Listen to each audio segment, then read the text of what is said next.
sebagaimana yang dinyatakan dalam yang tertulis itu dan itu dianggap dibacakan. Saudara termohon, saudara sudah siap untuk menjawab permohonan pemohon? Karena ada perubahan, kami akan sampaikan dalam persidangan yang akan datang.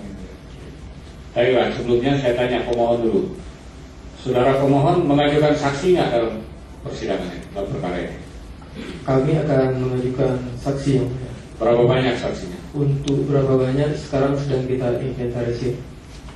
Harus dipastikan, karena ini untuk melihat jalannya perkara ini berapa hari sidangnya, karena ini kan 14 hari harus putus. Oleh karena itu sidang ini akan kita tunda pada hari Senin ya, 7 Mei 2012 jam 15.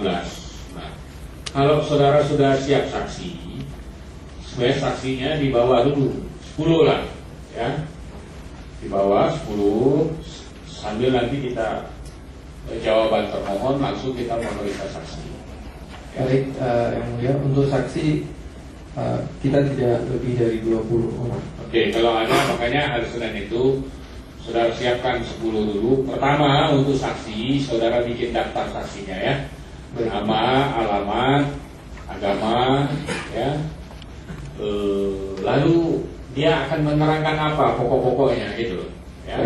Mungkin soal keterlibatan PNS yang saudara duga itu, atau manipulatif, atau dia akan nanti kan itu pokok-pokoknya nanti dikembangkan dalam sidang supaya mudah untuk mengkualifikasi saksi itu.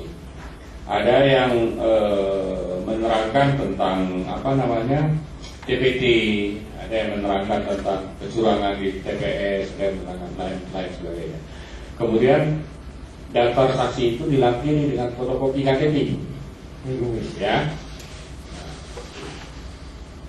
Demikian juga kalau termohon akan mengajukan saksi, tapi nanti setelah pemohon ya. Dan pihak terkait kalau ingin ikut serta dalam proses perkara ini, tadi pihak terkait memenuhi syarat itu dulu ya.